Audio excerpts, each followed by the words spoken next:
Meu pai e minha mãe, a amante do meu pai, sofreram um acidente e só a minha mãe faleceu.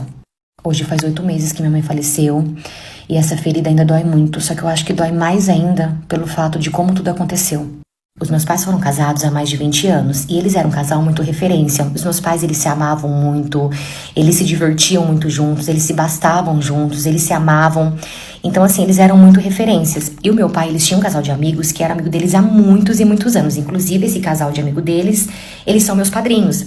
E na época, a minha mãe e a minha madrinha, elas engravidaram juntas. Então, a minha madrinha também tem uma filha que é da minha idade. Nós somos também, assim, inseparáveis. A gente cresceu junto, ela é minha melhor amiga. E a gente realmente vivia como uma família. Onde um tava, o outro tava. A gente sempre passeava juntos, a gente sempre viajava juntos. Enfim, uma semana antes da minha mãe falecer, eu descobri que o meu pai estava de caso com a minha madrinha. Quando eu descobri, que eu vi as conversas que eu descobri, eu perdi totalmente o meu chão. Eu não sabia o que fazer, eu não sabia se eu conversava com meu pai, eu não sabia se eu contava pra minha mãe. E eu fiquei com muito medo. Eu fiquei com muito medo da reação, porque, gente, traição é uma coisa muito séria. E eu fiquei com medo de perder minha família, dos meus pais se separarem, enfim, muita coisa. Muita coisa realmente veio na minha cabeça. E eu fiquei sem saber o que fazer, acabei que não contei pra ninguém, guardei aquela informação comigo. E infelizmente, uma semana depois, a minha mãe acabou falecendo. Eles foram pra um show de stand-up numa outra cidade, e os 4, no caso, meus padrinhos, o meu pai e minha mãe, só que de última hora meu padrinho não pôde ir por conta de trabalho, só foi a minha madrinha, minha mãe e meu pai. E quando eles estavam voltando do show, o meu pai na pista, ele foi atravessar, né, o caminhão. Quando ele foi atravessar o caminhão, ele não viu que tinha uma moto vindo. Quando ele viu a moto, já estava muito perto, ele desviou e acabou capotando o carro. A minha mãe, ela foi jogada pra fora, né, do carro, e infelizmente a minha mãe, ela faleceu na hora. O meu pai e a minha madrinha, eles foram resgatados ainda com vida, levaram, né, pro hospital, e eles chegaram ao hospital ainda com vida. Mas a minha mãe, infelizmente, ela faleceu na hora. Quando eu fiquei sabendo da morte da minha mãe, eu fiquei tão revoltada, mas eu fiquei tão revoltada, que eu ficava me perguntando, por que minha mãe? Por que não foi meu pai? Foi ele quem errou, foi ele quem estava mentindo, por que não foi meu pai que morreu? Minha mãe era nova, minha mãe era linda, minha mãe era linda, gente, linda, cheia de vida, cheia de saúde, uma mulher maravilhosa. Por que tinha que ser minha mãe? Ela morreu sem saber de nada, coitada. Eu acredito que isso até que foi bom, né, dela não ter descoberto isso antes. Ok, esperei passar uns dias do velório, até que um dia eu cheguei no meu pai, criei coragem e falei pro meu pai que eu sabia de tudo. Falei que uma semana depois que eu já estava sabendo. E ali eu arrumei minhas coisas, eu falei que eu ia embora pra morar na casa da minha avó. Quando eu falei isso pro meu pai, ele começou a chorar. Ele falou assim, filha, não vai. Ele falou, filha, não vai porque eu vou morrer de remorso. Ele falou, eu vou morrer de remorso porque eu errei com a sua mãe. Eu não devia ter feito aquilo. E você ainda agora saindo de casa, ele falou que eu não vou aguentar mesmo. E ali eu falei pra ele que eu não ia conseguir ficar do lado dele. E que eu ia sim morar com a minha avó, e eu fui. Inclusive eu moro com a minha avó até hoje, tô aqui, não consigo voltar pra casa do meu pai. Ele pede, ele chora. Meu pai entrou em depressão, meu pai emagreceu muito. Mas eu não consigo voltar pra casa do meu pai. Eu quero continuar aqui. Só que eu também não consigo mais viver com isso. Aí eu fico me perguntando, será que é bom eu contar isso pro meu padrinho? Porque ninguém sabe. Na verdade, os únicos que sabem sou eu, meu pai e a minha madrinha. De resto, ninguém sabe, porque nem pra minha avó eu contei, nem pra minha amiga eu contei. Ninguém sabe disso. Eu acho que o justo é que todo mundo saiba. Porque a outra também tem que ser prejudicada, porque foi lá, chorou no velório da minha mãe, chorou no caixão da minha mãe, e que eu não vou viver sem você.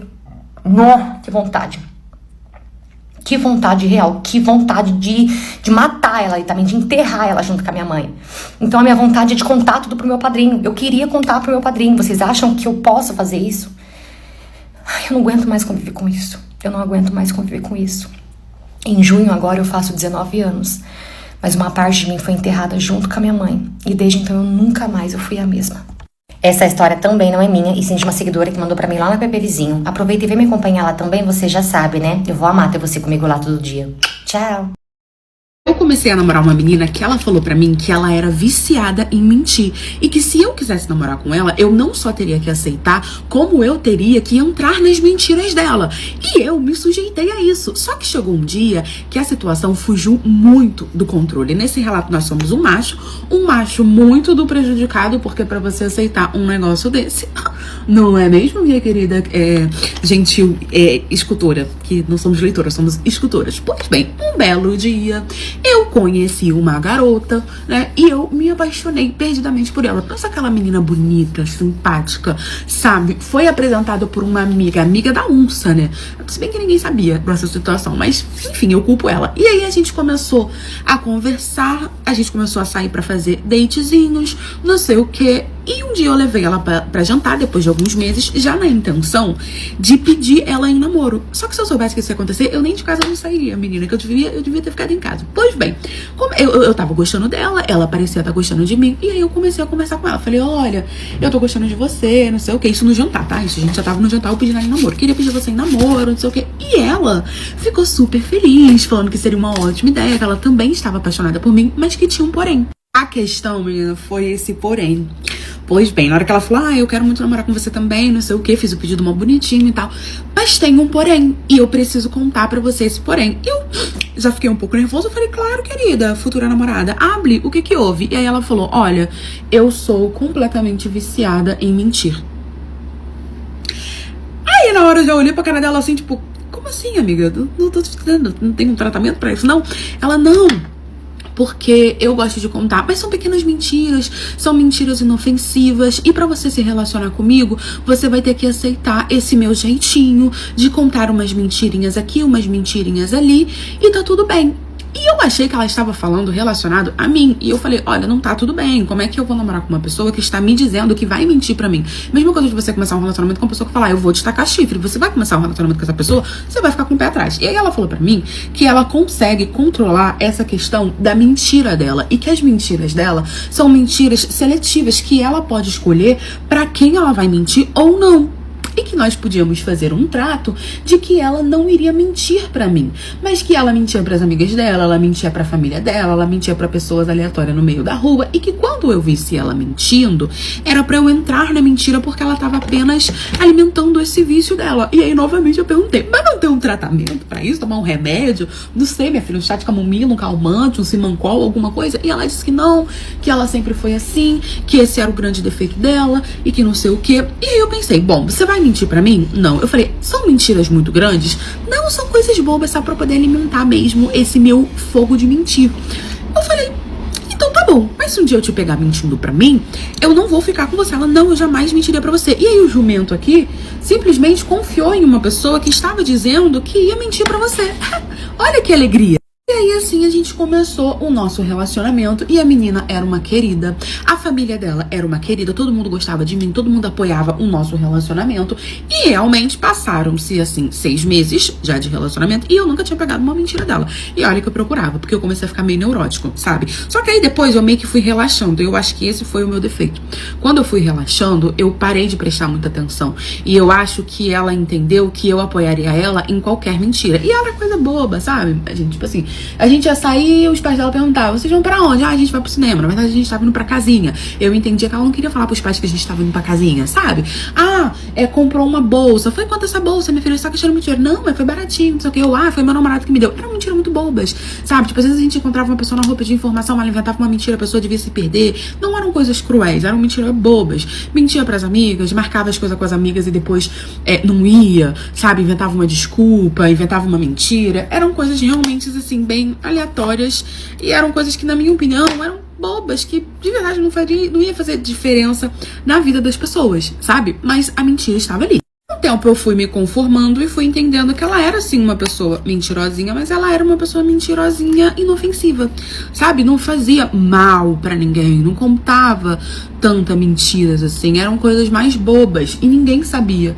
E eram mentiras que não dava assim pra desconfiar, porque eram coisas muito bobas realmente. E aí eu fui aceitando, até que um belo dia a gente resolveu fazer uma viagem pra praia. Ela nunca tinha conhecido a praia, onde a gente morava não tinha praia, e eu falei, vamos, a gente tava fazendo 8 meses de relacionamento, vamos pra praia, não sei o que, pra você conhecer a praia.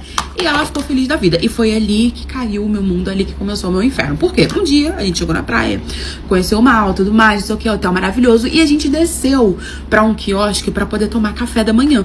E ali a gente tava, gente, aquele clima de romance, não sei o que, a gente sentou numa mesa e estava tomando café. E aí na outra mesa tinha um casal muito apaixonado, que você via que eles estavam apaixonados, que sei lá, tava em lua de mel. E aí isso incomodou ela, eu vi que incomodou ela desde o começo, porque ela tava olhando olhando. Sendo que eu pensei assim, será que ela não tá satisfeita com o jeito que eu trato ela? E aí tá olhando ali o casal extremamente apaixonado, não sei o que e tal. Comecei a dar mais carinho pra ela naquele momento pra ver se ela não se sentia mal. Eu comecei a me sentir mal porque parecia que ela tava se sentindo mal. Em determinado momento, a menina levantou pra poder ir no banheiro. E aí, quando essa menina foi no banheiro, a minha namorada simplesmente levantou, sentou do lado do cara. O cara não entendeu nada.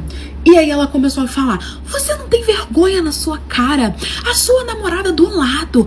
Aí ele, como assim? O que foi? E você dando em cima de mim? Que não sei o que. Pegou um copo de suco de laranja que tava na mesa e jogou na cara do garoto. Você não respeita o meu namorado também que está aqui comigo. Que não sei o que. Eu não acredito que você falou isso pra mim. Não, eu não vou te dar meu número. Eu não quero sair com você. Você só esperou a sua namorada ir pro banheiro pra poder ficar dando em cima de mim. Para de piscar pra mim. Isso é uma falta de respeito. Que não sei o que. E começou a gritar. E todo mundo começou a olhar e o cara não sabia onde enfiar a cara. E aí falou, meu namorado, ele é muito paz e amor, mas se ele é paz e amor, eu vou vir discutir com você mesmo que você é um safado, eu não vou aceitar você fazendo isso com outra mulher, que não sei o que.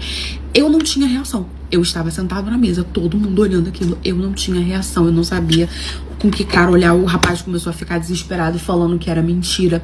E ela falando que não era mentira, porque o namorado dela, no caso, eu tinha escutado tudo também, que eu era um safado, que ele era um safado, que não sei o que. Só que nisso tudo começou um grande escândalo e a namorada do garoto voltou. Quando a namorada do garoto voltou, ela parou e ficou escutando o que estava acontecendo. Quando ela entendeu, ela falou, como assim?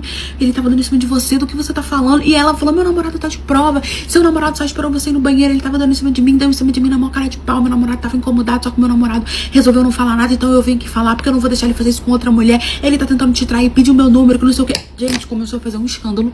A garota começou a chorar, começou a falar, eu não tô acreditando nisso, que você fez isso comigo, na nossa lua de mel, que não sei o que, eu só tava indo embora, eu só fui no banheiro, e virou aquela loucura, eu não acredito com quem eu me casei, você nunca fez isso. O rapaz começou a chorar, o desespero dele era tão grande que ele começou a chorar, eu já tava em pé do lado dela, assim, sem acreditar também. Ele começou a chorar e falando, isso é mentira, eu não fiz isso é mentira, isso é mentira, o namorado dela tá de prova, eu não fiz isso. E aí ela virou e falou assim, não é, amor, ele não fez, ele tá aqui dizendo que é mentira, mas ele fez sim. Gente, na hora eu entendi que ela ia acabar com o relacionamento do garoto à toa. Eles tinham acabado de se casar e eu não podia fazer isso. E aí eu virei pra namorada dele e falei, olha, é mentira, ele não fez nada disso, ele tava sentado aqui esperando você voltar. Por algum motivo ela viu que vocês estavam apaixonados e isso incomodou ela e ela inventou essa mentira. A minha namorada, ela é viciada em mentir, eu tenho essa consciência, só que as mentiras dela nunca foram mentiras que prejudicassem outras pessoas, por isso que eu aceitava. Não vou aceitar dessa vez, porque vai acabar com o seu casamento. Pega seu marido, vai embora, porque tudo que ela tá falando é mentira, eu tenho como te provar. Peguei meu celular e mostrei as conversas com ela, dela falando das mentiras que tinha inventado, que não sei o que e tal. A menina agradeceu, eles foram embora assim, completamente assustados. Levei um tabefe no meio da cara.